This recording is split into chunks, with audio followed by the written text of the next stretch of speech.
1장 19절부터 26절에 그 바울이 지금까지 자기 당한 일을 이제 말했는데 이제부터는 앞으로 펼쳐질 일에 대해서 말씀을 합니다. 19절에 보면 이것이란 말이 있죠. 이것이 너희의 간구와 예수 그리스도의 성령의 도우심으로 나를 구원에 이르게 할 줄 아는구로. 이것이 뭐냐? 바울에게 일어난 일을 가리킵니다. 그러니까 우리가 그 성경 구절을 1차적으로 문자적으로 먼저 의미를 파악해야 그다음부터 의미를 우리에게 주는 의의가 뭔가 은혜를 받을 수 있는 거죠. 사실 소위 말해서 이것이 뭐냐? 바울에게 일어난 일이다. 그는 자신에게 일어난 일 가운데 드러난 하나님의 섭리와 경륜을 말하고자 합니다. 여기서 구원이라는 것은 이 구원이라는 단어가 또 나오는데 자신이 의롭다는 증거를 얻는 것을 뜻합니다. 그러니까 구원이라 그러면 우리가 전부 다 그냥 예수 믿고 구원받는다 그런 걸 생각하는데 그렇지 않습니다. 어떤 데서 구원이라 그러면은 육체가 치유되는 것을 구원이라 하는 경우도 있었거든요. 여기서는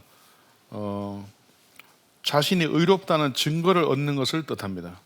이것은 너희의 간구와 예수 그리스도의 성령의 도우심이 결합해서 이루어집니다. 이것은 신인 협력설이 아닙니다. 오히려 하나님께서 사람을 통해서 일하시는 것을 가리킵니다. 그러므로 이 구절은 그 사람의 기도의 중요성을 알려줍니다. 너희의 간구, 너희의 기도가 중요하다. 기도는 하나님이 사용하시는 도구입니다. 하나님은 우리의 간구와 요청을 기뻐하십니다. 사도들은 성도들에게 자주 기도 요청을 했습니다. 20절에 나의 간절한 기대와 소망이라는 문구가 시사하는 것은 바울이 열정적으로 사역한 간절한 기대와 소망이기 때문에 정말 내가 뭐를 위해서 이렇게 일했는가 그것을 보여줍니다. 기대와 소망으로 불타올랐죠. 20절 보시면은 아무 일에든지 부끄러워하지 아니하고 지금도 전과 같이 온전히 담대하여 살든지 죽든지 내 몸에서 그리스도가 존귀하게 되게 하려 하나니. 사도 바울은 살든지 죽든지 이 단어는 이제 사람의 미래고 살거나 죽거나를 의미하는데 관계없이 인생에 뭐 어떠한 형편에 있든지 자기 개의치 않고 내 몸에서 그리스도가 존귀하게 되게 한다. 그리스도의 존귀함을 드러내기 위해서 평생을 보냈습니다. 21절에 내게 사는 것이 그리스도니라는 말은 그리스도의 내주를 뜻합니다. 자기 속에 예수님이 사시는 것을 의미합니다. 바울은 자기 안에 예수님이 사신다는 사실을 알았습니다. 그리고 이 예수님을 통해서 위해서 죽음을 불사했습니다. 22절에 육신으로 사는 이것이 내 일의 열매일진데 라는 말은 육신을 입고 살면서 복음을 전파하여 사람을 구원하는 일을 의미합니다. 무엇을 택해야 하는지 나는 알지 못하노라. 어느 쪽을 택해야 하는지 알지 못한다는 뜻입니다. 그러니까 이것은 살아있으면 복음을 전파하는 것이고 죽으면 영원한 생명을 얻는 것이니까 아무 것이나 좋다는 뜻입니다. 사도 바울이 그 고린도 후서에서 8장 9장에서 얘기했던 것 중에 하나가 4장 5장에서 얘기했던 것 중에 하나가 나는 차라리 죽어도 좋다. 죽는 게 더 편하다 개인적으로는. 그러나 난 살아있으면서 더 열심히 복음을 전하겠다. 이런 얘기를 하거든요. 빌립보서에서도 유사한 사상이 많이 발견됩니다. 바울 개인은 참 인간적으로 굉장히 힘들게 살았지 않습니까? 죽어도 좋다. 죽는 게 낫다. 자기 개인적으로 볼 때. 그러나 내가 살아가지고 너희를 유익하게 할 수 있으려는 하나님의 뜻이 있기 때문에 나는 살면서 충성을 다하겠다. 그런 말을 합니다. 이걸 잘못 이해하면 또 뭐 죽는 게 더 좋으니까 다 죽자 이렇게 될 수밖에 없죠. 그 옛날에 영주주의 같은 그 사상이 그런 어떤 위험에 빠져 있었죠. 영주주의라는 것이 뭐 여러분 잘 아시겠지만은 헬라 철학하고 기독교 신학이 결합한 게 영주주의인데 바울 당시에는 영주주의가 없었어요. 그 설교자들이 뭐 영주주의에 대해 잘 몰라가지고 노스티시즘에 잘 몰라가지고 그렇게 하는데 바울 당시에는 영주주의의 원시 형태만 있었어요. 영주주의는 2세기 이후에 생겼습니다. 그래서 바울 때 영주주의의 초기 형태가 있었는데 그 사람들은 육신은 악하고 영혼은 선하니까 육신을 빨리 떠나야 된다. 죽는 게 낫다. 그래서 집단 자살하는 그런 이단 집단들도 초기에 있었던 겁니다. 굉장히 위험한 사상이죠. 바울은 그렇게 생각하지 않습니다.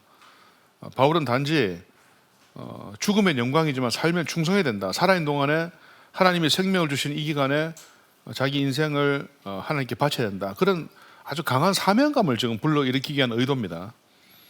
23절에 그 둘 사이에 끼었으니 이 말은 삶과 죽음 사이에 끼었다는 뜻입니다. 죽을 위기에 처한 자신의 현실을 시사합니다. 지금 재판을 기다리고 있는데 사형 선고가 내려질 수도 있지 않습니까? 차라리 세상을 떠나서 그리스도와 함께 있는 것이 훨씬 더 좋은 일이라. 아까 얘기했지만은 죽는 게 더 낫죠. 사실 죽으면은 뭐 안락, 영원한 극락의 세계에 들어가니까 훨씬 더 좋은, 굉장히 최상급의 얘기입니다. 훨씬 더 very much better입니다. 바울이 삶과 죽음 사이에서 초월적 자세를 취하고 있음을 보여줍니다. 자기는 죽는 거 별로 겁 안 내는 거예요, 바울이. 하지만 그에게 가르침을 받아야 할 사람들을 위해서는 살아있는 것이 더 유익하다. 24절에 너희를 위하여 더 유익하리라 이렇게 말씀을 하고 있습니다. 25절에 바울은 자신이 이 땅에서 좀 더 살 것을 알았습니다. 아마 성령께서 가르쳐 주셨겠죠. 바울이 좀 더 살아있어야 하는 이유는 너희 믿음의 진보와 기쁨을 위하여라는 문구에 들어야 했습니다. 그에게 해야 할 일이 있기 때문에 하나님께서 그를 좀 더 살려놓으실 것입니다. 그러니까 사도 바울이 죽을 수도 있다는 그런 어떤 생각이 한쪽에 분명히 있었고, 그러니까 인간적으로는 갈등과 좀 회한 같은 게 있지 않겠습니까? 그러나 또 한편으로는 하나님께서 살려주실 것이다. 그런 믿음도 있었던 겁니다. 사도 바울이 우리하고 똑같은 사람이기 때문에 바울이 뭐 아무 의심도 없고, 바울은 뭐 완벽한 상태에 있었던 사람은 아니었죠. 사도 당연히. 그런 사람은 세상에 없습니다. 바울 역시도 우리와 똑같이 끊임없이 회의도 하고 의심도 하고 불평도 하고 원망도 했겠죠. 아브라함이나 모세도 마찬가지 아니었습니까? 약속을 하나님께서 주셨지만은 그 약속이 아주 더디 이루어지니까 의심도 많이 하고 원망도 했는데, 그때마다 하나님 나타나셔가지고 위로를 해주시고 격려해 주셨습니다. 또 때로는 책망도 하시고. 바울 역시 마찬가지였겠죠. 이러다가 내가 죽나, 내가 땅끝을 봐야 되는데, 스페인까지 갔다 와야 되는데 내가 못 가냐, 뭐 그런 생각을 한 거죠. 내가 만약 광장에서 복음을 전했으면 훨씬 더 많은 사람에게 전했을 텐데, 지금 이게 뭐 가택연금 상태에 들어와가지고 여기서 제한된 사람들에게 복음 전하고 있으니까 얼마나 답답했겠습니까? 그러나 하나님의 뜻이 있을 거라고 생각했는 거죠. 1장 27절부터 30절에 복음에 합당한 생활이 나옵니다. 짧지만 굵직한 권면을 하고 있는데, 이것은 앞단락에서 언급한 내용에 기초합니다. 그래서 이제 제가 공부할 때 제 지도 교수님이 하신 말씀 중에 하나가, 항상 문단을 이렇게 볼 때 이게 요게 없으면, 요 뭉텅이가 없으면은 어떤 일이 벌어지는가를 늘 생각해 봐야 된다. 그 말씀 하셨거든요. 그러니까 이 바울의 글은 필요 없는 글이 있는 게 아니라 다 필요하기 때문에 있고, 그 다음에 이게 연결이 다 돼 있어요. 이렇게 연결이. 사고의 흐름이 있어요. 이 사고의 흐름이 어떻게 흘러가는지를 봐야 되고, 여기에 빠지면 안 돼요. 앞단락에 기초해서 지금 여기에 있다, 이런 식으로 우리가 생각을 하면서 그걸 찾아내야 됩니다. 그 인과관계를. 바울은 빌립보 교인들이 자신과 같은 인생관을 가지길 기대합니다. 자기가 어떻게 마음을 가지고 있느냐를 말하고 난 후에 너희도 나처럼 그렇게 해야 된다, 그겁니다. 27절 상반절에 오직 너희는 그리스도의 복음에 합당하게 생활하라 라고 말씀하거든요. 선언적 문구라 볼 수 있습니다. 그 다음에 이제 이원론적으로 생각하면 안 됩니다. 말씀과 삶이 같이 있어야 됩니다. 27절 하반절부터 28절 상반절까지 바울이 성도들로부터 듣기를 원하는 것은 두 가지인데, 첫 번째는 복음의 신앙을 위하여 협력하는 것, 두 번째는 대적하는 자들 때문에 두려워하지 않는 것입니다. 이 두 가지가 필요하다. 첫 번째, 복음의 신앙을 위하여 협력하는 것이 뭐냐? 한 마음으로 서서 한 뜻으로 복음의 신앙을 위하여 협력하는 것, 이렇게 표현되어 있는데, 같은 이제 하나가 되어가지고 앞으로 나가야 된다, 그 사실을 말하고 있죠. 왜냐하면 초대교회가 분열이 많이 되기 때문에 그렇습니다. 초대교회가 분열이 많이 된 거는 지금 우리하고 이유가 거의 같아요. 주로 뭐 감정적으로 싸운 것도 많고 그렇습니다. 지금도 우리나라 기독교가 정치적인 그런 것 때문에 많이 갈라져 있지 않습니까? 얘기를 안 하면은 또 안 한다고 뭐라 하고, 이쪽 말하면 이쪽 한다고 뭐라 하고, 저쪽 말하고, 말하면 또 말한다고 뭐 시끄러고 지고. 저는 뭐 일체 말 안 하는데, 저도 생각이 없는 건 아니고 있긴 있지만은 말하지 않는 게 더 낫겠다 싶어서, 용기 없고 왜 진리를 말하지 않는가 하는데, 그 정도 욕 먹고 말하는 게 낫지, 더 말 많이 했다가 더 큰 욕을 먹을 수 있을 것 같아서 개인적으로 말하지 않습니다. 뭐 차라리 말 안 하고 비겁하다 그러고 뭐 이래도, 지금까지 누가 저한테 와서 비겁하다는 말을 한 사람은 없는데, 그런 말을 혹시 듣는다 하더라도 말하지 않는 게 낫겠다. 집에서도 집사람하고 저하고 정치 얘기했다가 하면 싸울 것 같아갖고 말 안 하는데, 말할 수 있는 분들은 참 좋은 것, 행복한 것 같아요. 말할 수 있다 그러면은. 말할 수 있는 거는 그만큼 용기도 있고 또 같은 성도들의 뭐 다 같은 한쪽이니까 이쪽이니까 어쨌든 간에 말할 수 있겠죠. 제가 아는 어떤 목사님은 되게 훌륭하신 분인데 전원 다 한쪽이라서 자기는 마음껏 말해도 된다 하더라고. 좋겠다고, 열심히 말해 좋겠다고. 대부분 교회는 또 안 그렇거든요. 또 뭐 이게 뭐 정치적인 문제뿐 아니고 사회적인 사안도 그렇습니다. 정치인들이 대부분 다 사회적 사안들을 정치화시키는 경향이 있어가지고 우리가 볼 때 아무것도 아니었는데 갑자기 정치인이 한마디 해버리면 정치화돼 버려요. 그게 가만 놔뒀으면 됐는데. 근데 목회자가 이때 과연 어디까지 말하느냐는 굉장한 자기가 알아서 할 문제입니다. 뭐 욕들어 먹더라도 말하지 말든지 아니면 말하든지. 지금 이제 우리 특히 고신교회 같은 경우도 다 알잖아요. 뉴스 봐서 아는데 이런 것 때문에 지금 상당한 골머리를 앓고 있어요. 제가 지금 고신총회 총회장 정책위원장을 맡고 있거든요. 총회장님 저한테 어찌 되겠나 그러길래 글 하나 안 쓸래 묻길래 누구 신세 망칠 일 있습니까? 썼다가는 오히려 더 본전도 못 찾습니다. 안 쓸랍니다 이랬는데 큰일 났다 하면서 교단이 나눠질 것 같다고 잘못하면. 하여튼 그런 것 때문에 지금 더 문제입니다. 원래는 이제 기독교 강요 보면은 칼빈은 교리의 차이 외에는 교단이 나눠져서 안 된다 얘기하거든요. 교리의 차이 외에는. 지금은 정치적인 견해 차이 때문에 나눠집니다. 이것 때문에 집안 식구들 모여서 얘기 잘하다가도 갑자기 윤석열 어찌 생각하나 이러면 싸움이 시작되거든요. 그래서 참 이게 문제입니다. 이거 어찌 될지. 우리나라만큼 양극화가 심한 그런 사회 국가가 있을까 좀 생각합니다. 가만히 있는 이승만 대통령을 왜 끄집어내고 뭐 김구 다 돌아가신 지 오래되신 분들 왜 끄집어내가지고 이쪽 편 저쪽 편 나눠부는 바람에 그분들 뜻이 그게 아닐지 싶은데 또 이러면 또 뭐 갑자기 막 핏대 세우고 좀 더 질문하지 마세요. 이것 때문에 저한테. 28절 상반절에 대적하는 자들 두려워하지 않는다. 이 대적하는 자들은 굉장히 또 궁극적으로는 사탄이죠. 그렇지만 이제 뭐 로마의 집권자들, 이방인들, 같은 유대주의자들 뭐 당연할 수가 있죠, 그죠? 두려워하지 않는다. 자, 28절 하반절 이것이 그들에게는 멸망의 증거요 너에게는 구원의 증거다. 이 말은 하나님의 판결이 궁극적으로 미래에 있지만은 이미 현재에도 있음을 시사합니다. 이는 하나님께로부터 나온다. 하나님께서 결국 결정하시는 거죠. 하나님은 공의로운 재판장이셔서 정확하고 완전하게 판결하십니다. 29절에 그리스도를 위하여 너에게 은혜를 주신 것은 다만 그를 믿을 뿐 아니라 또한 그를 위하여 고난도 받게 하려 하심이라. 고난도 받게 하려 하심이라. 여기서 포커스가 고난입니다. 고난. 믿는 것도 있지만 그 당연한 것이고 고난도 받게 하려 하심이라. 제자가 고난을 두려워하지 말아야 한다. 그 사실입니다. 뭐 이런 일이 있지는 않겠지만 예수님께서 나타나셔가지고 극단적으로 두 가지 중에 택해라. 예수님을 택하는 대신 모든 걸 다 잃어버릴래? 아니면은 나를 버리는 대신 모든 걸 다 얻을래? 그럼 우리는 또 절충을 하죠. 한 반은 주시고 반은 요래 주시고 반은 요래 주시고 저는 저 땅 힘이고 요 반만 주시죠. 이렇게 그거 말고 둘 중에 하나를 아주 극단적으로 택해라 이러면은 오늘 이쪽이냐 이쪽이냐? 예수님을 믿음으로 모든 걸 다 잃어버릴 것이냐 아니면은 모든 걸 다 얻는데 예수님만 잃어버릴 것이냐? 굉장히 그 순간 갈등이 심할 것 같아요. 내가 너한테 10억 원을 줄 테니까 오늘부터 교회 다니지 마. 신앙생활 하지 마. 이제 영원히는 하지 마. 10억은 좀 약한가? 한 100억 줄 테니까 하지 마. 그럼 눈 지금 갖고 뭐 나는 하지 말고 자식은 잘 다니면 되고 뭐 막판에 찾아서 교회 나가서 집에서 믿으면 되지 뭐. 하여튼 뭐 이런 어떤 중간에 자꾸 우리가 이게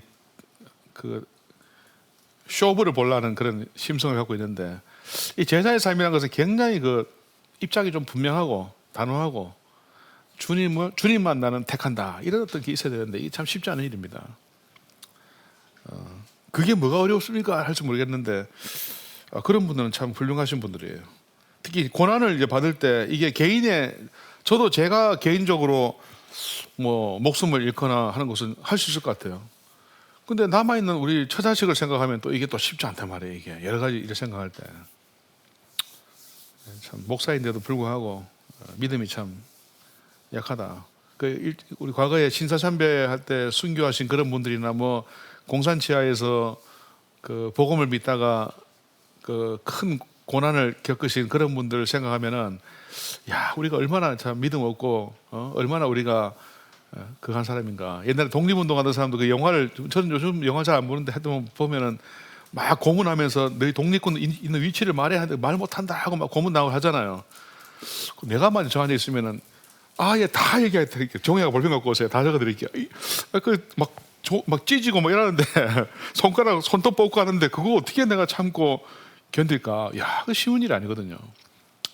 싹 다 자세하게 거기 가시면 안 되고요. 이렇게 탁 하시고 그 길이장물 조심하니 그 길이장물 있으니까 조심하세요. 밤에는 다쳐요. 뭐 이렇게 할 수 있을 비겁한 인간이 아니겠는가라는 생각을 종종 해본다니까요. 그리고 속으로 저 너무 욕하지 마세요.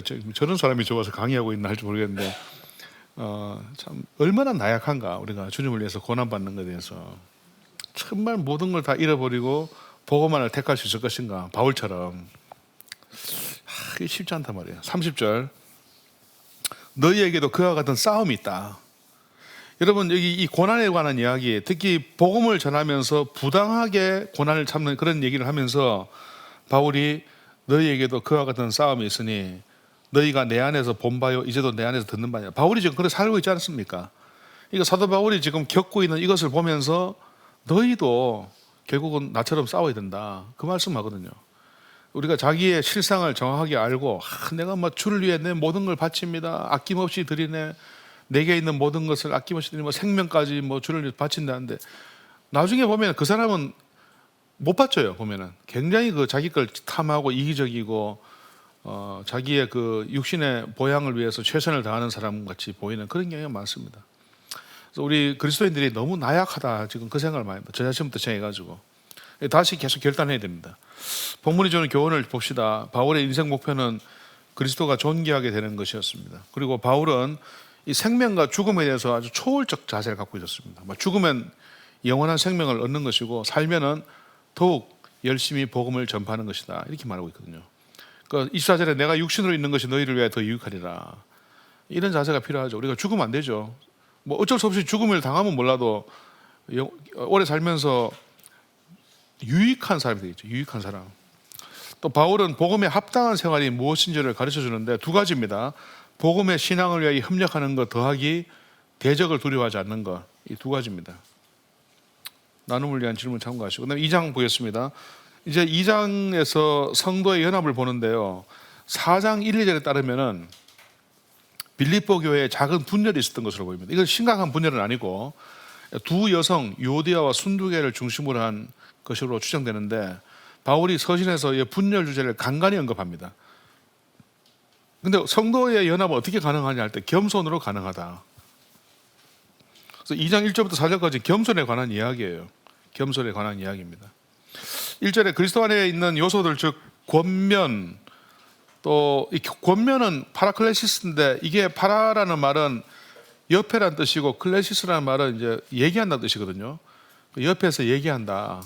이걸 이제 권면이라 했는데 권면이라는 말도 되는데 약간 격려의 요소가 좀 강합니다. 좀 더 이렇게 좀 이렇게 뭡니까, 좀 옆에서 보듬어주고 좋게 말해주는 거, 그런 뜻이 강합니다.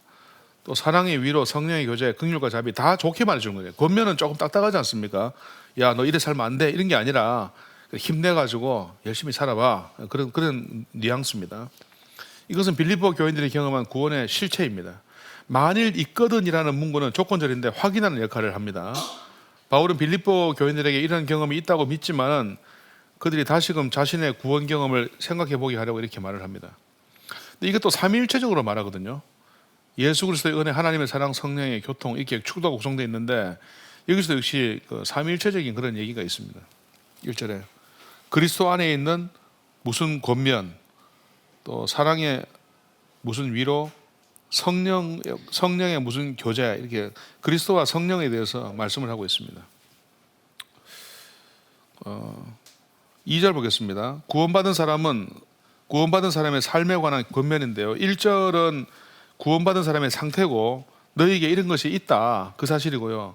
2절은 그럼 어떻게 살 것이냐. 구원받은 사람은 동일한 말씀을 위해서 동일한 신앙 고백을 합니다. 따라서 구원받은 사람은 같은 마음, 같은 사랑, 같은 뜻을 가져야 됩니다. 이 마음, 사랑, 뜻은 같은 의미를 반복한 것입니다. 강조하기 위해서. 마음과 사랑과 뜻을, 마음은 뭐고 사랑은 뭐고 뜻은 뭐고 이게 아닙니다. 같은 말 반복한 겁니다. 사람이 서로 달라요. 생긴 건 똑같은데 성향이 다 달라요. 그래서 화합하기가 쉽지 않습니다. 이 화합이 어떻게 가능하냐? 성령을 통해서 가능합니다. 성령을 통해서. 근데 성령을 통해서 가능한데 성령이 뭐를 쓰시느냐 하면요, 교리를 쓰셔요. 그래서 같은 신앙 고백을 통해서 가능해져요. 교리가 같으면은, 그러니까 제 말은 교파 말고 우리가 믿는 바가 같으면은 같은 사람이 될 수 있다 이것입니다. 서로 화합할 수 있습니다. 자, 사람의 연합은 어떻게 가능한가 할 때 3, 4대 회담이 나오는데 3절 먼저 봅시다. 성령의 교제가 있어야 됩니다. 성령의 교제가 있어야 됩니다. 성령이 우리를 교제하게 하십니다. 그러나 우리가 아무런 노력을 하지 않으면서 수동적으로 기다려서 안 됩니다. 다툼과 허영을 버리고 겸손하여 자기보다 남을 낮게 여겨야 합니다. 그 다음에 두 번째 4절에 보면은 그리스도인들은 자기를 돌볼 뿐 아니라 다른 사람들의 일도 돌봐야 됩니다. 그러니까 적극적으로 선행을 해야 되는 것이죠. 이것은 이제 오지랖이 넓어가지고 남의 자꾸 이 집은 뭐 먹냐 간섭하는 게 아니라 어려움이 있을 때 도와주는 그런 것을 의미합니다. 그러므로 그리스도인이 연합하기 위해서는 서로 겸손해야 되고 또 서로 합해야 됩니다. 또 다툼과 허영을 버리고 겸손한 마음으로 다른 사람을 자기보다 낮게 여겨야 된다. 그래서 1절부터 4절까지는 어떻게 우리가 하나 될 수 있느냐 할 때 바로 겸손해야 된다. 다른 사람을 도와줘야 된다. 그런 것을 말하고요. 그 다음에 두 번째 단락은 그리스도의 모범입니다. 예수님이 바로 겸손하셨다는 뜻이거든요. 겸손하셨다. 이 겸손하신 그리스도를 본받아야 된다. 그죠? 이 단락은 전통적으로 그리스도 찬가라고 불립니다. 아마 고대 그리스도인들이 이걸 아마 찬송가로 불렀지 않았는가 추정합니다. 이 단락은 앞단락에서 바울이 말한 내용의 근거가 됩니다. 바울은 그리스도의 낮아지심을 겸손과 순종의 모범으로 제시합니다. 다른 말로 하면 성도의 겸손과 연합을 위해서 그리스도의 겸손과 순종을 배워야 한다는 사실을 알려줍니다. 그래서 이 두 가지 나눠지는데 첫 번째는 그리스도의 낮아지심, 비하라고 신학적 용어로 얘기하고 두 번째는 그리스도의 높아지심, 승귀라고 얘기하거든요. 이제 그리스도께서 낮아지신 것에 나오고 그리스도께서 높아지신 게 나와요. 여기서 이 낮아지신 거를 말할 때 사도 바울이 상당히 그 단어를 굉장히 절묘하게 잘 씁니다. 그래가지고 하나님의 본체, 종의 형체, 사람의 모양 이런 말들을 쓰면서 굉장히 설득력 있게 전개를 해 나가요. 그리스도께서 원래 엄청난 분이셨지만은 너무나도 낮은 그런 사람으로 이 땅에 오셨다. 그 사실을 강조하고 그 다음에 우리 자신이 그 높아지신 그리스도가 낮아지신 것처럼 우리도 낮아져야 한다는 사실을 말씀하는 겁니다. 이게 하나님의 본체, 종의 형체, 또 사람의 모양 이런 것들 단어의 용문열을 제가 적어놨습니다. 7절에 보면은 하나님의 본체와 종의 형체는 둘 다 모르페거든요. 헬라어로는 같은 단어입니다. 그리고 8절에 하나님의 본체는 모르페는 내적인 측면이지만 사람의 모양 스케마는 외적인 측면입니다. 그래서 5절에서 8절의 요지는 다른 것 같습니다. 예수님은 본래 높으신 분이셨고 여전히 높으신 분이시지만은 이 높으신 분이셨는데 지금 낮아지신 게 아닙니다. 여전히 높으신 분이시지만은 스스로 권리를 포기하셔서 낮아지셨습니다. 즉 예수님은 자신이 가지고 계시는 모든 특권을 포기하셨습니다. 예수님이 성육신하실 때 높은 신분을 벗으신 것은 아닙니다. 여전히 높으십니다. 다만 자기의 우월한 신분을 주장하지 않으셨습니다. 자기 신분에 따른 권리를 다 내려놓으셨습니다. 우리 역시도 그리스도께서처럼 낮아져야 된다. 그러면은 겸손해질 수밖에 없습니다. 왜냐하면 자기가 낮아지니까 다른 사람 높여주니까. 근데 객관적으로 보면은 내가 더 높은 사람이고 내가 잘났을 수는 있거든요. 근데 그게 항상 옳지는 않다는 사실도 기억해야 돼요. 옳지는 않다. 예수님께서 높아지려는 제자들에게 말씀하셨죠. 너희 중에 누구든지 크고자 하는 자는 너희를 섬기는 자가 되고 너희 중에 누구든지 으뜸이 되고자 하는 자는 모든 사람의 종이 되어야 하리라. 인자가 온 것은 인자란 단어는 아시죠, 여러분? 예수님을 다니엘 7장 13절 말씀에 모티브를 따가지고 사람의 아들에다가 정관사 글을 붙여가지고 원래는 그 사람의 그 아들 이런 식으로 하거든요. 바로 다니엘 7장 13절의 인자가 바로 내다. 그걸 말씀하신 겁니다. 인자가 온 것은 섬김을 받으려 함이 아니라 도리어 섬기려 하고 자기 목숨을 많은 사람의 대속물로 주려 함이니라 말씀하십니다. 대속물이라는 것은 다른 거 살 때 내가 돈 내는 거 이 대속물이에요. 이게 그리스도의 높아지심을 이제 말합니다. 9절에 이름으로라는 접소서가 있거든요. 디오 접소서가 있는데 이름으로 하나님이 그를 지극히 높여 모든 이름 위에 뛰어난 이름을 주사. 하나님께서 높여주셨습니다. 요한복음에 그 상호 영광이 있습니다. Mutual Glorification이라는 게 있는데, 그 상호 영광 주제는 뭐냐면 예수님께서 자기를 죽이심으로써 하나님을 높이시니까 하나님이 예수님을 살리심으로써 예수님을 높여주십니다. 이게 상호 영광이라는 겁니다. 그래서 이 요한복음에서 이위일체를 말하면서 하나님과 예수님의 상호 영광 돌림을 말하는데, 예수님이 내가 그 다음 주 이제 고난 주간인데 내가 죽음으로써 하나님 아버지를 높이니까 하나님께서 나를 살리심으로써 나를 높여주셨다. 그게 상호 영광 돌림이에요.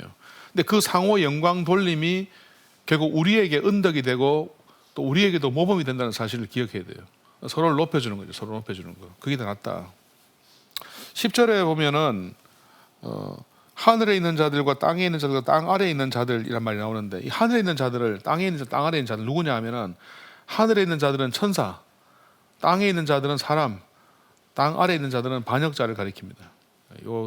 그러니까 천사나 사람이나 반역자 다 포함하는 것이다.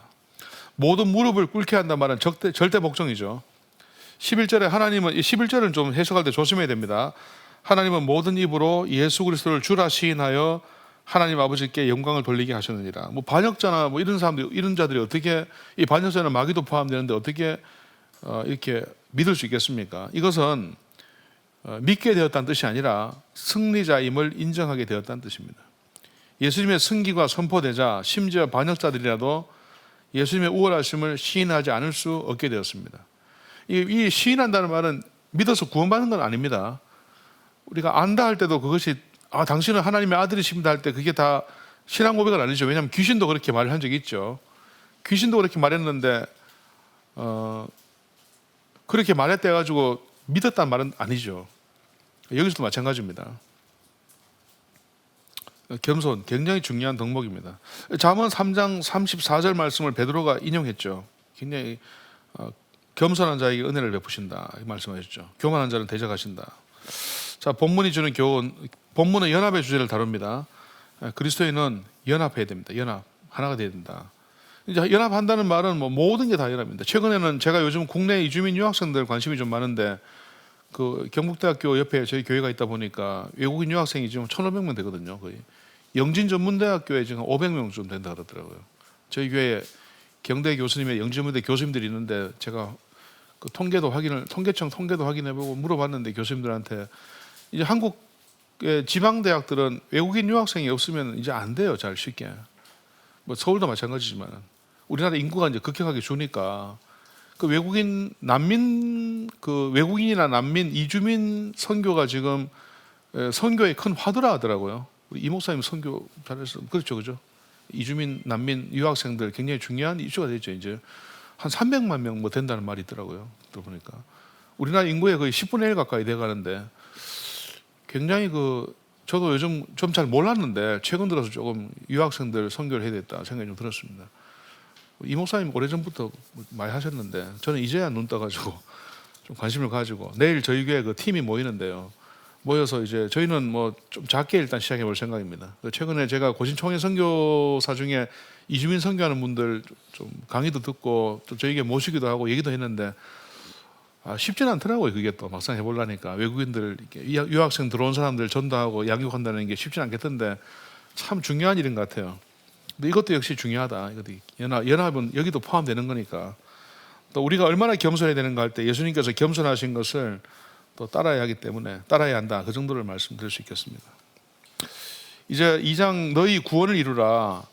2장 1에서 11절에서 바울은 성도의 겸손과 연합을 말하는 가운데 그리스도의 겸손과 순종을 배워야 한다는 사실을 언급했습니다. 이제 이 단락에서는 그리스도인이 더욱 거룩해 가야 한다는 사실을 말합니다.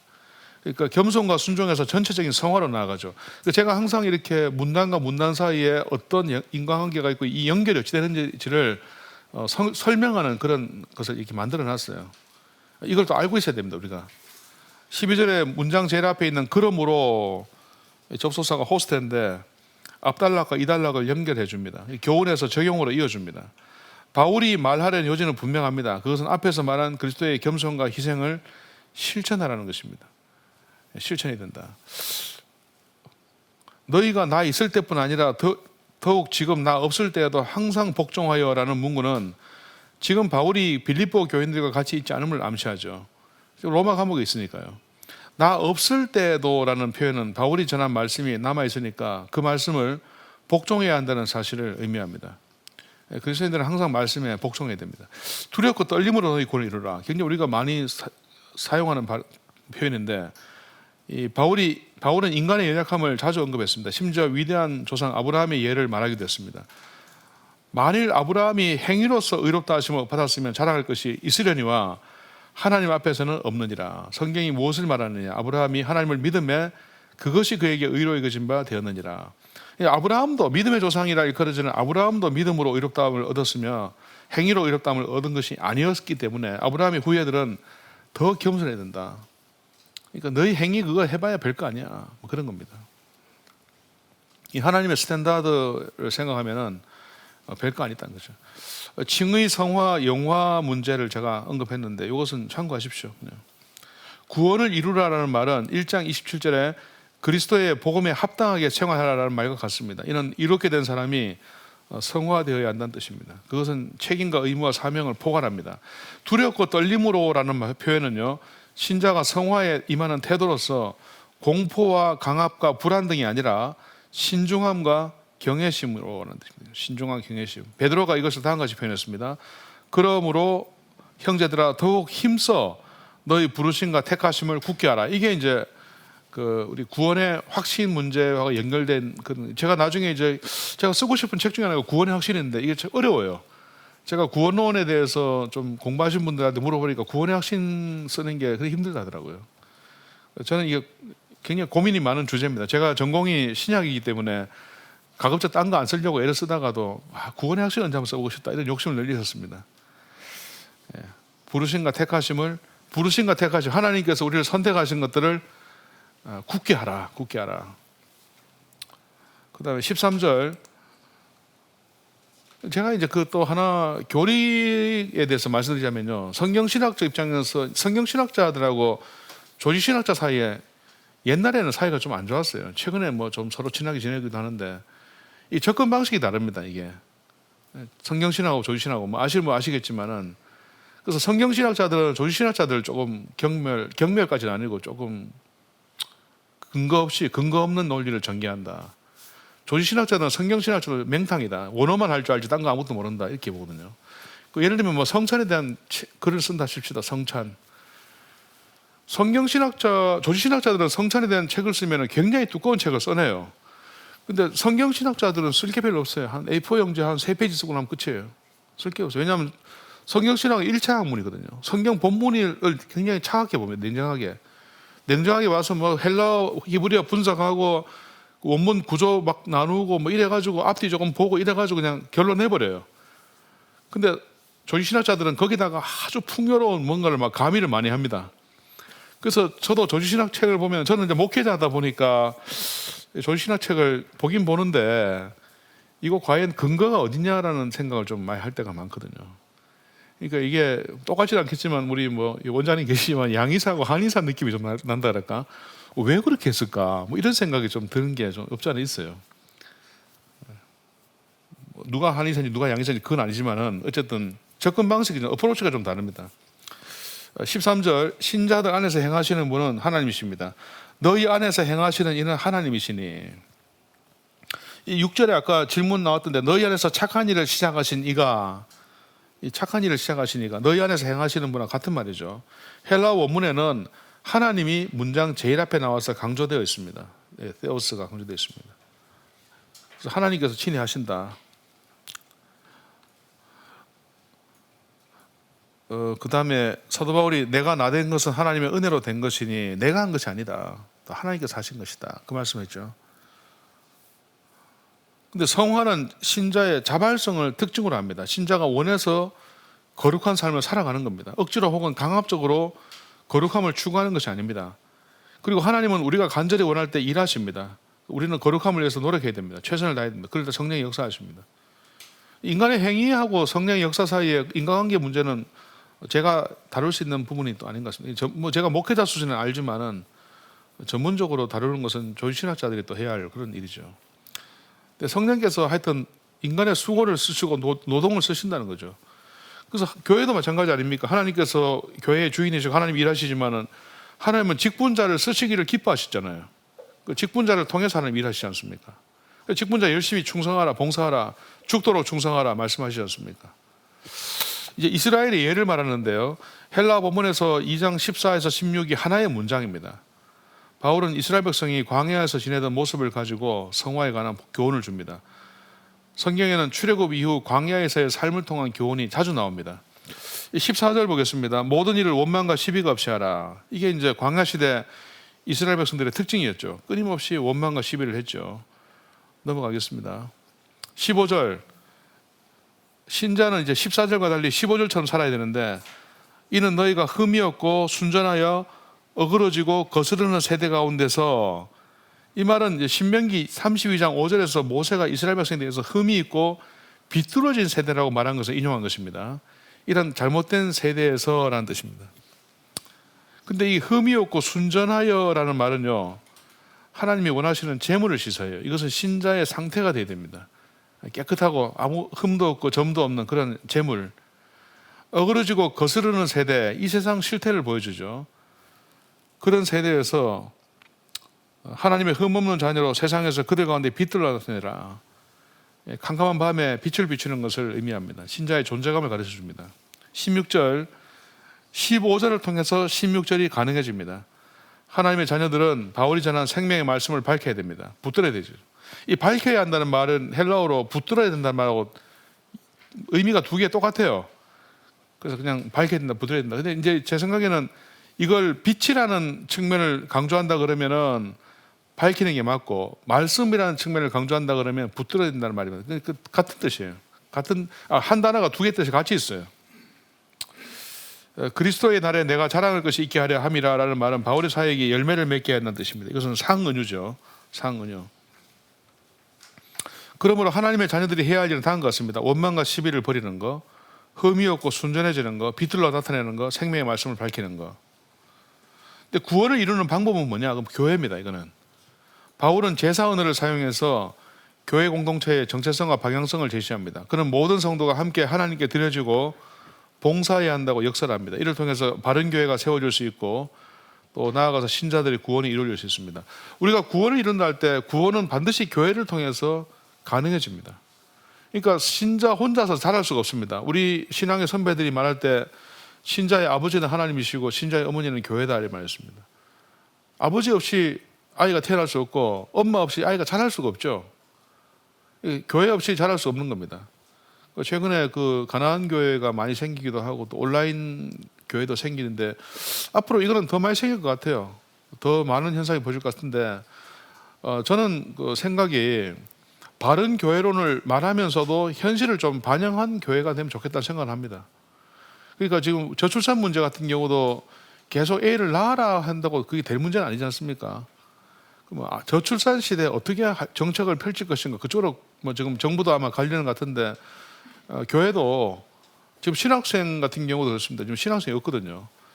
제가 저희 노회 신학생 유치 특별위원회 위원장입니다. 제가 고신에 그게 생겼어요. 각 노회마다 신학생 유치 특별위원회가 생겼어요. 각 노회 다 생겼어요. 학생이 없어가지고. 다른 신학교도 마찬가지인데 이게 서구 유럽에는 오래전부터 그렇게 됐습니다. 벌써. 제가 이번에 남아공화국에 제가 공부를 했는데 제가 18년 만에 이번에 처음 갔다 왔거든요. 졸업하고. 제가 졸업한 지 오래됐는데 떠난 지 했는데 18년 2개월 만에 처음 갔어요. 이번에 2월 달에. 가가지고 보니까 제 모교를 가보니까 신학부가 없어졌어요. 그 네덜란드 그 개혁교회 교단 신학교였는데 신학부가 없어지고 종교학부로 바뀌었어요. 그 당시에 저하고 같이 저보다 조금 일찍 졸업했던 시간 강사가 지금 확장하고 있더라고요. 더 기만이라고. 출세했더라고 친구. 하여튼 거기서 이슬람도 배우고 뭐 불교도 배우고 힌두교도 배우고 다 배우는 거예요. 이제 신학 왜 없어졌나 알아보니까 학생이 없어요. 학생이. 신학생이 없대요. 그 제가 얼마 전에 제가 그 신학생 유치 특별위원회 그걸 맡아가지고 이제 제가 그것도 제 없는 사이에 노회에서 정했더라고. 내가 그때 미국 가고 없었는데 자고 있는데 전화가 왔어요. 노회하고 한국에서 노회할 때 미국에서 있었는데 그때 캘리포니아에 있었는데 축하한다고 해서 뭘 축하한다니까 신학생 유치위원회 위원장 됐다고. 신학생이 뭐 있어야 신학생을 저기 유치하지. 저출산에다가 대학생도 없는 데다가 신학생도 없고, 제가 이번에 좀 자료를 조사해 보니까 불교도 없고 천주교도 없대. 지금 신부 승려 후보생이 없다더라고요. 와, 제가 참 그거 보고 야, 이게 똑같구나. 특히 천주교는 좀 많이 심각하다고 합니다. 지금 신부 사제 후보생이 없다고 합니다. 불교는 오래전부터 심각했다 그러고요. 우리 개신교도 그렇습니다. 고려신학대학원 제가 졸업했는데, 제가 졸업할 때 그 한 학년에 160명이었어요. 올해 우리 요즘 한 몇 년 연속 50명 됩니다. 50명 돼. 3분의 1밖에 안 됩니다. 그리고 목사에게 시집을 안 와요. 이번에 저희 교회 강도사가 이제 목사 안수 받는데, 저희 노회에서 5명 안수 받는데 저희 강도사만 결혼했어요. 4명은 못 갔어요. 안 갔는지 못 갔는지 뭐 아가씨가 없대. 안 온대요. 목사한테 시집 안 온다고. 그래서 야, 나 얼마나 감사한지. 옛날에는 그래도 뭐 결혼할 수 있어가지고 지금 그런 상태입니다. 자, 교회가 참 중요한데 앞으로 교회가 상당한 패러다임의 변화를 겪을 수밖에 없겠다는 생각은 듭니다. 근데 거기에 맞출 필요가 있지. 옛날 교회를 자꾸 사수하는 것은 좀 쉽지가 않습니다. 옛날 교회 자꾸 사수하는 게 쉽지도 않고 바람직한가 하는 것도 좀 생각해 볼 필요가 있습니다. 그래서 한편으로는 저도 좀 보수적인데 입장이, 한편으로는 옛날 것을 사수하고 싶지만 그러나 현실은 전혀 안 그렇다. 17절 상반절에 전제가 나오거든요. 전제. 너희 믿음의 제물과 섬김 위에 내가 나를 전제, 드링크 오퍼링입니다. 붓는 거죠, 그죠? 마무리 절차입니다. 제물로 바쳐진 짐승 위에 포도주 붓는 의식인데, 이래서 수증기를 그 향내와 함께 위로 올려 보내는 게 전제입니다. 드링크 오퍼링인데, 내가 이런 거 할지라도 사도 바울에 대해서 어떻게 생각하느냐? 나는 기뻐하고 너희 무리와 함께 기뻐할 것이다. 굉장히 그 기쁜다는 말이 많이 나오죠. 바울이 감옥에서 지금 뭐 기쁠 일이 뭐 있겠습니까? 특히 제사 지낼 때 자기 피를 붓는 느낌이거든요. 이게 포도주 붓는다는 게. 자기 죽여가지고 내 피를 부어도 나는 기뻐하고 기뻐할 것이다. 그 다음에 이제 18절 말씀 보겠습니다. 17절 하반절부터인데요. 18절 보겠습니다. 교회 공동체의 결과물이 기쁨이고, 그 다음에 바울이 이런 말을 합니다. 이와 같이 너희도 기뻐하고 나와 함께 기뻐하라. 사도 바울이 자기의 기쁨을 말하면서 너희도 같이 기뻐하라 이렇게 말을 합니다. 이게 당연하다. 그래서 이제 17절 18절은 이 교회 공동체의 어떤 사명, 이런 것들을 말한다 볼 수 있습니다. 우리 모두가 다 헌신해야 되고 그것이 우리에게 기쁨이 되어야 된다. 이 공동체적인 그런 언급이죠.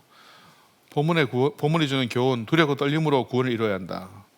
구원을 이룬다는 말은 이제 성화를 말하는 겁니다. 모든 일을 원망과 시비가 없어야 된다. 성화의 뚜렷한 증거가 원망과 시비가 없는 겁니다.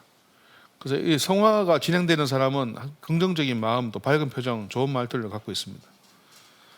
저는 뭐 이제 조엘 오스틴식의 긍정의 힘이나 뭐 옛날에 수정교회 했던 누구죠? 옛날에 유명했던 긍정 로버트 슐러 같은 그런 거는 뭐 좋아하지 않습니다만은, 그러나 뭐 밝은 표정을 짓고 다니고 좀 긍정적인 말 쓰는 게 항상 좋더라고요. 그냥 그것도 그리스도 안에서 한 필요가 있겠죠. 맨날 인상 찡그리고 너무 막 그냥 세상 종말 왔듯이 그렇게 암울하게 사는 것보다는 좀 밝게 사는 게 좋다. 특히 교회에서는 늘 웃고 다니는 게 좋아요. 목사도 너무 설교 시간에 인상 팍 찡그리면서, 예레미야도 아니고 자기가 뭐 너무 그렇게 막 우는 소리 하는 거는 별로 안 좋더라고요. 그것도 하루 이틀이지. 한 번, 두 번 들을 때는 괜찮은데 자꾸 듣는 건 좋지 않습니다. 제가 오늘 교육자들하고 얘기하면서 집밥하고 외식의 차이점을 좀 말했는데, 우리가 집밥이 좋잖아요. 아내가 해주는 밥, 엄마가 해주는 밥이 참 맛있고 좋은데 덜 짰고 덜 맵습니다. 그 좀 반찬이 좀 적어도 건강식이에요. 근데 외식은 안 짜갖고 안 매우면은 그 집은 짭습니까? 이 목사님이 사모님 보면서 이게 뭐 웃는데 외식이 좋대요. 외식은 좀 싱겁고 하면 맛이 없어지죠. 돈 주고 사 먹는데 좀 자극적이어야 좀 맛있겠죠. 근데 외식을 맨날 할 수 없잖아요. 집밥이 늘 먹을 수 있는 거지. 그래서 이제 목사의 설교도 너무 자극적인 설교라든지 너무 막 충격을 막 세게 주려는 것은 별로 좋지는 않더라고요. 오래 가지 못해요. 그거는 이제 외부 강사가 왔을 때 한마디씩 할 수 있겠는데, 자기교회 목사님은 그냥 좀 건전하게 하고 되게 성경 강해나 교리에 충실하면 좋겠다는 생각합니다. 자꾸 기교 부리지 말고. 요즘 신학생들 보면 자꾸 뭐 기교를 배우는데 그 기교 배워가지고 뭐 얼마나 그 기교를 늘리려고. 그 어떤 목사님도 보니까 꽃꽂이 색하고 자기 넥타이 색깔 맞춘다 하더라고. 그 전날 보고. 그것도 참 꼭 넥타이가 뭐 몇 개가 있어야 거기다가 빨주노초 파는 뭐 꽃에 다 꽂혀 있으면 그 중에 뭘 골라야 됩니까 도대체 넥타이를 무지개 해야 됩니까 빨주노초 파는 거 이런 거. 그래서 그냥 그런 거 너무 막 하는 것보다 좀 성경이나 교인들이 듣고 싶어하는 거는 성경 이야기 아니에요. 그 목사의 개인 이야기보다. 어떤 젊은 목사들, 전도사들 보면요, 맨날 저거 부인 이야기, 뭐 애들 이야기해요. 애 그런 이야기. 육아일기 합니까 지금 거기서? 뭐 자꾸 그래 육아일기식으로 뭐 제 아이가 뭐 이제 걸음마를 띄고 뭐 그래 궁금하다고 그게 뭐 지금 이 귀중한 30분 동안 제가 겨우 와서 듣고 싶은데 성경 이야기 듣고 싶지. 그래 알겠어요. 물론 이제 간혹 쓸 수 있어요. 그런 예화를 쓸 수 있는데. 가급적 그런 것들 노력하지 말고 성경 자체를 많이 가르쳐 주는데 문제는 이제 다 대부분 교회는 다 어떤 교회도 우리는 말씀 중심의 교회라고 안 하는 교회가 없어요. 다 우리는 성경을 충실하게 가르치는 교회, 말씀 중심의 교회를 하는데 문제는 말씀 해석과 전개해 나가는 것을 잘 못하는 경우가 많다는 거죠. 말씀 해석과 전개 방식이 아주 중요합니다. 그게 진정한 말씀 중심의 교회죠. 성경 다 읽고 성경 읽고 엉뚱한 소리 하는 목사가 얼마나 많습니까?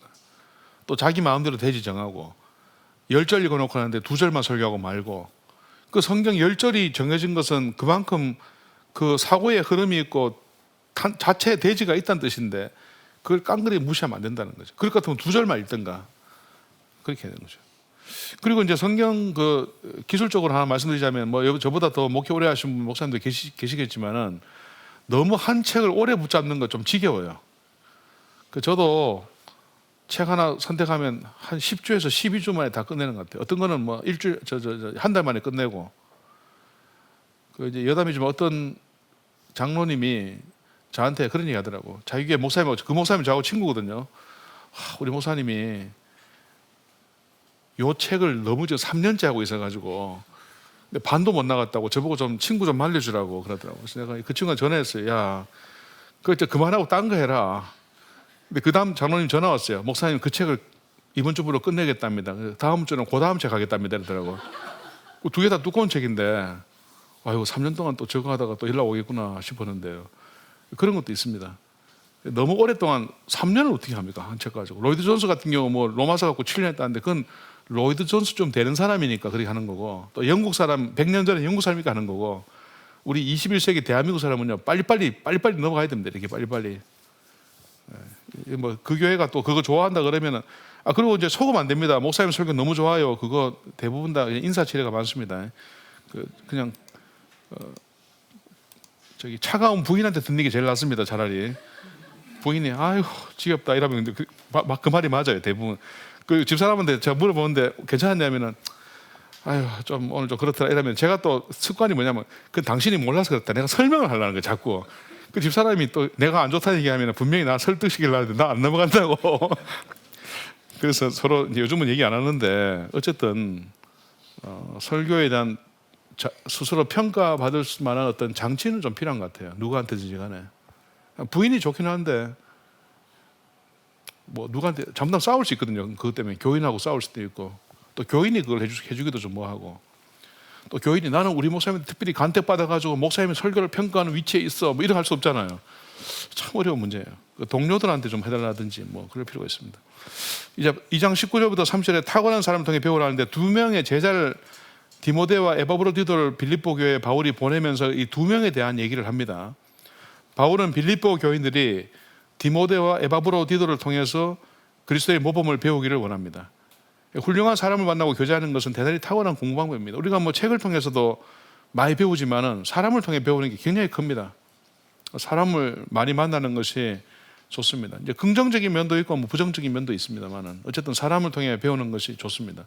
그리고 자기가 남에게 배움을 줄 수 있을 만큼 기량을 많이 향상해야 돼요. 자기가. 자 이제 나는 좀 하니까 너희들 나한테 와서 배워라 이게 아니라 누가 봐도 저 사람은 우리를 가르칠 수 있겠다, 그런 생각이 들게 만들어야 됩니다. 사도 바울이 3장 17절에 형제들아 너희는 함께 나를 본받으라. 그리고 너희가 우리를 본받은 것처럼 그와 같이 행하는 자들을 눈여겨보라. 사람을 이렇게 눈여겨보라 이거거든요. 본받고 눈여겨보라. 먼저 이제 디모데를 보냈는데 바울은 디모데를 속히 빌립보 교회에 보내기를 바랍니다. 자기가 이제 가지 못하니까 감옥 갇혀 있어가지고 디모데 얘기를 하고요. 디모데는 어떤 사람이냐? 사도행전 16장에 나오죠. 루스드라 출신입니다. 그 다음에 이 바울이 그 사람을 많이 키웠습니다. 근데 그 중에 이제 제일 대표적인 사람이 디모데입니다. 그래서 디모데가 또 그 다음에 했던 일들이 교회 전승에 조금 남아 있긴 한데 하여튼 굉장히 훌륭한 일을 많이 한 사람이죠. 바울이 디모데를 보내는 이유가 20절에 기록되어 있습니다. 너희 사정을 진실히 생각할 자가 디모데밖에 없었다, 이런 말씀을 하고 있습니다. 그 디모데는 너희에게 정말 관심을 많이 갖고 있고 너희를 위해서 기도해 주고 도와줄 사람이다, 그 얘기입니다. 또 21절에 그들이 다 자기 일을 구하고 그리스도 예수의 일을 구하지 않되 디모데는 그렇지 않았다. 여러분들 사람이 자기 일을 구하고 예수님의 일을 구하지 않는 사람이 얼마나 많습니까? 대부분이 다 그렇다는 거죠. 그러나 디모데는 그렇지 않았다는 겁니다. 22절에 디모데의 연단을 너희가 안 하니 자식이 아버지에게 한 것 같이 나와 함께 복음을 위해 수고했다. 이 말은 디모데가 바울을 아버지처럼 모셨다는 사실을 말하면서 디모데가 복음을 위해서 많이 수고했다, 그 사실도 같이 말합니다. 나와 함께 수고했다. 바울은 아들 같은 디모데를 동료로 인식하면서 형제라고 말해주죠. 그래서 1장 1절에 보면은 바울과 및 형제 디모데는 이렇게 말하잖아요. 바울과 디모데는. 사도 바울이 자기 자식 같은 디모데를 굉장히 이렇게 높여줬고, 디모데는 바울에게 탁 붙어가지고 일종의 그 도제 교육 같은 걸 받으면서 잘 성장을 했죠. 바울은 디모데를 먼저 보내고 자신도 곧 가기를 확신합니다. 사람이 중요합니다. 이제 그 다음에 에바브로디도 보냈는데 바울과 디모데와 에바브로디도가 같이 빌립보 교회 가면 엄청난 시너지 효과가 있겠죠. 그래서 굉장히 좋은 교회가 됩니다. 교회 목회자들의 그 유혹 중 하나가 뭐 형식이나 프로그램이나 뭐 시스템의 제도 같은 이런 것들을 자꾸 찾아다니는데 뭐 프로그램 없나 하는데 이게 다 보조 수단에 불과해요. 교회가 또 프로그램을 많이 쓸 필요가 있나 싶어요, 제 생각에는. 제일 중요한 것이 사람이죠, 사람. 목사가 매력적인 사람이 되는, 목사가. 저 목사님하고는 좀 얘기를 많이 하고 싶고 저분 설교는 놓치면 안 돼, 이런 게 있어야 됩니다. 그리고 이제 공부를 많이 한, 신학을 공부하고 전공한 사람다운 설교를 좀 해야 돼요. 저 정도 설교는 나도 할 수 있겠다. 이렇게 되는 순간 그 목사의 설교는 끝이 아무 의미가 없어요. 가치가 없어요. 아무나 할 수 없는 설교다. 어디서 들을 수 없는 설교를 하신다. 요즘 설교 들을 수 있는 채널이 얼마나 많습니까? 유튜브 보면요, 너무너무 많아요. 유튜브에 정말 너무 좋은 강의도 많고, 저도 미국의 테드 같은 거 이런 거 강의 10분짜리 강의인데 듣는데요, 야, 강의 잘해요. 정말 주옥 같습니다. 우리나라 유튜브 지금 뭐 굉장히 좋은 강의 있어요. 우리 토바에도 저도 김한원 목사님 저하고 동갑내기인데 친구인데 그 로고스 강의 한 3번씩 들은 것 같아요. 로고스. 그래도 어렵더라고. 제가 잘 못해가지고 계속 이게 우리 여기 이제 아카이브가 쌓이지 않습니까? 쌓인 것들을 한 번 들어가 되는 게 아닙니다. 계속 틀어놓고 반복해서 들어야 됩니다. 맨날 어디 무슨 이상한 자극적인 거, 바람나고 불륜 생기고 그런 것만 보지 말고, 교인들이 그런 걸 또 의외로 많이 봐요. 어떤 사람은 개 키우는 것만 맨날 보는 사람도 있고, 좋은 거 좀 들어야 되는데, 양질의 음식을 좀 먹어야 되는데 안 좋은 걸 많이 보고 그렇게 해요. 에바브로디도를 보내는 것도 말합니다. 에바브로디도는 빌립보 교회의 지도자였는데 연보를 모아서 로마 감옥에 있는 바울에게 가져왔죠. 연보란 단어를 제가 좀 말하자면요, 제가 이번에 헌금에 대한 책을 썼지 않습니까? 써서 지금 보냈고 지금 1차 그 디자인된 걸 받아봤는데 조금 수정할 게 있어서 좀 다시 보냈거든요. 헌금의 종류 중에 하나가 연보입니다. 고린도후서 8장 9장에 나오는데, 연보라는 것은 남을 도와주는 헌금을 연보라는 겁니다. 사도 바울이 특히 이방 지역에 교회 헌금을 걷어가지고 예루살렘 교회에 그걸 보냈지 않습니까? 그 보내는 것이 연보라고 표현되어 있습니다. 그리고 이게 은혜 혹은 선물이라는 말도 쓰고 있고 사랑이라는 말도 써요, 연보에다가. 그래서 헌금을, 연보하고 헌금은 똑같은 말이 아니라 헌금의 한 종류가 연보다, 그 정도 우리가 생각할 수 있겠습니다. 바울은 에바브로디도를 빌립보 교회에 보내는 것이 필요하다고 생각합니다. 디모데를 보내고 에바브로디도를 보냄으로써 빌립보 교인들을 더 확실하게 양육하고자 합니다. 에바브로디도에 대한 묘사가 아주 극찬이 있습니다. 나의 형제다. 함께 수고하고 함께 군사된 자다. 너희 사자로 내가 쓸 것을 돕는 자다. 이런 말을 합니다. 군사된 자, 이 복음을 전하는 사역은 전쟁과 같습니다. 사탄과 싸우는 것입니다. 너희 사자로 내가 쓸 것을 돕는 자. 너희 사자라는 말은 이제 너희가 보낸 사람으로서 내가 쓸 것을 돕는 자. 재정을 가져왔으니까 도와준 사람이다. 빌립보 교인들은 자신들의 선생 바울을 참 많이 사랑하고 실제로 도왔습니다. 그래서 에바브로디도를 빌립보에 돌려보내어서 감사 인사를 전하는 것입니다. 이 목사님들도 계시고 성도님들도 계실 텐데 제가 헌금에 대해서 얘기하면서 목회자 생활비를 좀 언급한 적이 있거든요. 그 헌금의 용도 중에 하나가 목사의 생활비입니다. 교회 직원들의 생활비 이런 것입니다. 제가 고신교단의 신문에다가 그 인터넷이 많이 나오는데 고신교단 목사는 다른 교단은 제가 어떻게 할 수 없는 거니까 모든 목사 생활비는 호봉제로 바꿔야 된다. 그래서 글을 여러 번 썼어요. 목사 생활비 호봉제, 공무원처럼. 큰 교회 목사는 돈이 남아가지고 막 다 못 쓰고 작은 교회 목사는 없어가지고 죽을 지경이고 이 말 됩니까? 이게 같이 신학교 나와가지고. 그래서 그러니까 어떤 장로님인가 그분이 저한테 그래요. 그래 하면 목사님들 게을러진다고. 그런 사람은 검증하는 시스템을 만들면 되죠. 혹은 엘리트들만 신학교 보내면 되는 거죠. 그래서 큰 교회든 작은 교회든 모든 목사는 공무원처럼 동사무소 공무원이나 구청 공무원이나 큰 차이가 없듯이 물론 이제 식구 수는 지가 알아서 할 문제예요. 애 많이 낳았으면 자기가 책임져야죠. 애 많다고 아이 수당 달라 그거는 쉽지 않습니다. 그리고 큰 교회 목사님들은 쓸 돈이 많다는데 그건 판공비로 해가지고 다 투명하게 공개하면 됩니다. 그냥 요즘 초등학교나 중고등학교 그 홈페이지 가보세요. 교장선생님 판공비 내역 다 돼 있어요. 누가 밥 먹은 거 어디서 커피 마신 거 다 나와 있습니다. 법인카드 갖고 쓰든지 그러면 되는 거죠. 물론 이제 그래도 항상 나쁜 짓 하는 사람도 있겠지만은 기본 취지는 모든 목사는 다 똑같은 월급을 받아야 된다. 이게 이제 제 취지거든요. 돈 많은 목사들이 안 듣더라고 내 말을. 없는 것들만 자꾸 따라오고 선배님 화이팅이라고. 다 없는 것들 이게 월급 다 모아봐야 내만큼도 못하는 사람들만 날 좋아하고 좀 이게 돈 많은 높으신 분들은 안 좋아해요 저를. 그 말 그만하고 다니라 하고. 그것도 계속 하려고요. 은퇴하려면 10년 좀 더 남았는데 계속 한번 그냥 부르짖어 보려고 합니다. 저밖에 많은 사람 없더라고요 지금 고신에서는. 계속 얘기하려고요. 하여튼 신문에도 막 글쓰 많이 쓰고 그랬는데 그럼 대안은 뭐냐 하는데 그 세부적인 것들은 만들면 돼요. 세부 내역들은. 기본 취지는 뭐냐? 똑같이 나눠 갖자 이거죠. 어떤 사람은 저보고 공산주의자라고 하더라고요. 나는 공산당 싫습니다. 저는 공산당. 누가 요즘 우리나라에서 공산당 김정일 같은 놈을 누가 좋아합니까? 싫습니다. 사회주의적인 제도라고 하는데 그게 사회주의입니까? 그게 가지고 균등의 원리지. 성경에 나오잖아요. 균등의 원리. 대형교회 목사는 너무 잘 살고 작은 교회 목사는 너무 못 살고 그 되겠습니까? 그래가지고 없는 것들은 따라오는데 있는 것들이 안 따라줘요. 그 다음에 26절 에바브로디도는 빌립보 교인들을 대단히 사랑하고 간절히 사모했습니다. 근데 자기가 병든 것을 너희가 들은 줄 알고 심히 근심했다. 어떤 사람들은 이게 에바브로디도가 향수병 걸렸다고 얘기하는데 그렇지는 않은 것 같아요. 심한 병인데 뭔지는 잘 모릅니다. 병들어 죽게 되었다 이것입니다. 그래서 교인들에게 피해를 줄까 봐 심히 근심을 했습니다. 27절에 사도 바울이 이제 얘기를 하는데 병들어 죽게 되었으나 하나님이 긍휼히 여기셨다라고 말씀합니다. 하나님 이 말은 이제 나았다는 뜻이죠. 그래서 근심 위에 근심을 면하게 해 주셨다 뜻입니다. 우리가 병들어 죽을 수도 있고 살 수도 있는데 살아있는 동안에는 충성을 다해야 됩니다. 바울은 28절 그러므로 내가 더욱 급히 그를 보낸 것은 너희로 그를 다시 보고 기뻐하게 하며 내 근심도 덜리함이니라. 급히 보냅니다. 그가 오면서 아마 빌립보서를 가져간 것 같습니다. 그래서 바울이 에바브로디도 가는 편에 이 편지 써서 갖다 줘라 이렇게 한 것 같아요. 29절 빌립보 교인들은 그를 어떻게 맞아야 되는가? 잘 맞아야 되죠. 기쁨으로.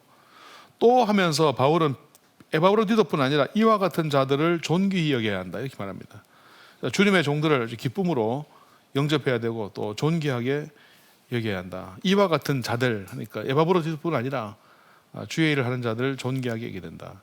예전에는 호텔이 없었기 때문에 집에서 이제 잠을 재워주는 게 있었는데, 순회 전도자들 다니면 잠잘 데가 없습니다. 숙소가 많지 않기 때문에 비싸기도 하고, 그래서 집에서 손님을 와서 먹여주고 재워주는 게 중요한 일이었습니다. 그래서 베드로전서 보면은 나그네를 잘 대접하라 하는데, 그 나그네라는 것이 주로 순회 전도자들도 포함된 겁니다.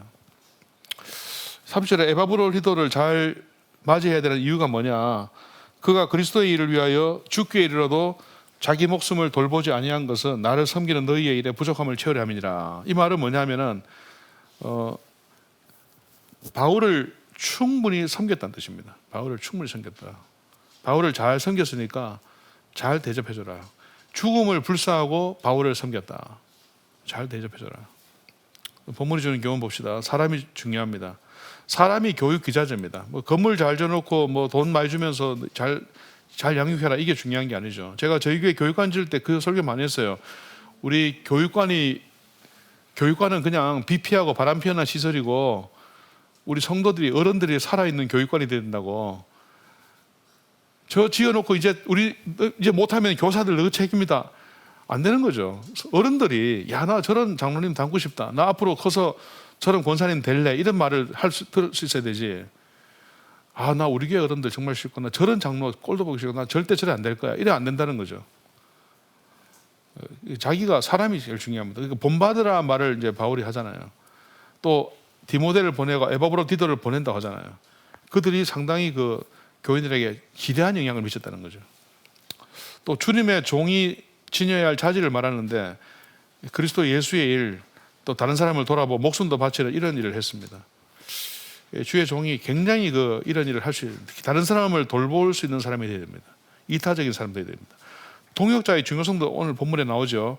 바울과 디모데와 에바브로 빌립보 교인들이 협력해가지고 주의 일을 하게 됩니다. 그래서 좋은 교회는 결국 좋은 목사, 좋은 장로, 좋은 교인이 같이 있는 교회가 좋은 교회입니다. 건물은 그들이 모일 수 있는 시설이 건물입니다. 물론 이제 저는 그것도 생각해요. 건물에 신학이 좀 포함되면 좋겠다. 유럽에 가면은 그 동방교회나 뭐 서방교회나 간에 건물에 보면은 상당히 화려하지 않습니까? 근데 그게 이제 성상숭배로 이어져서 문제지, 그게 만약 성상숭배로 이어지지 않는다 그러면 좀 의미 있다 생각해요. 그 당시로서는. 왜냐하면 그게 교육 기자재거든요. 옛날에 성경이 없었으니까 그림이나 동상 보고 설명해 주는 거예요. 이게 뭐 탕자의 비유 같은 거 하면 그림 보면서 저 아버지고 진나간 아들이고 첫째 아들이고 막 말하면서, 그 옆에 소가 이래 웃고 있지만 사실 그놈은 이제 죽을 거니까 좀 있으면, 그 얘기를 하면서 쭉 얘기를 하는 거거든요. 그리고 이제 사람들이 그 성상을 보면서 숭배를 하면 안 되는데 숭배하는 바람에 문제가 발생했어요. 상당히 그 본을 좀 이렇게 받게 됐는데, 문제는 이제 그 다음에 그 숭배에서 우상 숭배가 된 거죠. 그러다 보니까 종교개혁자들은 그걸 다 부숴버린 겁니다, 그냥. 오늘날 이제 교회가 물론 이제 형편이 안 돼가지고 그렇게 화려한 건물을 짓지 못하지만은 공간에 어떤 신학은 좀 담겨 있으면 좋겠다는 생각을 해봅니다. 우리 나름대로에. 그래서 동상을 세울 수는 없고, 뭐 문구나 그림이나 이런 것들을 좀 해가지고 해보는데, 저희 교회 그 교육관을 8년 전에 지었는데, 2017년에 제가 그때 복도를 이제 허옇게 놔두지 말고 3가지를 하려 했거든요. 하나는 성경 개관을 쫙 붙이려 했고, 또 한쪽 복도는 교회사를 쫙 붙이려 했고, 또 한쪽 복도에는 그 교리를 요약해가지고 쫙 붙이려 했는데, 그때 뭐 이래저래 여건상 하다가 좀 생각만 하다가 갑자기 코로나가 터졌어요. 2020년에. 그래가지고 그냥 흐지부지 됐는데, 나중에 다시 해보려고 합니다. 다음에 그 자료는 다 얻어놨는데 막상 하려니까 또 일이 굉장히 많아요. 한 1년 해야 되겠더라고. 3가지를 복도에다가 붙여야 되겠다. 애들 지나가면서 흰 벽을 보는 게 아니라, 여기도 많지 않습니까? 지금 쫙 20-30분 시술로 목 디스크 탈출 저거 다 있잖아요. 쫙 있는데, 저런 것들이 여기 뭐 또 언론 기사 같은 거, 상장, 위촉장 주는데 이런 것들, 요 뒤에도 보면 이게 안내가 있지 않습니까? 이런 것들이 저는 비워두지 말고 꽉 채워놨다. 뭐 흰색의 미학 이런 거 하지 말고 그냥 쫙 이렇게 하면 좋겠다. 뭐 그렇게 한번 생각을 좀 해봅니다. 자, 사람이 제일 중요합니다. 사람이 교육관입니다. 교육 기자재입니다. 3장 1절부터 3절에 유대주의자를 주의하라는 경고가 있습니다. 바울은 좀 쉬었다 해야 되겠네요. 좀 쉬었다 하겠습니다.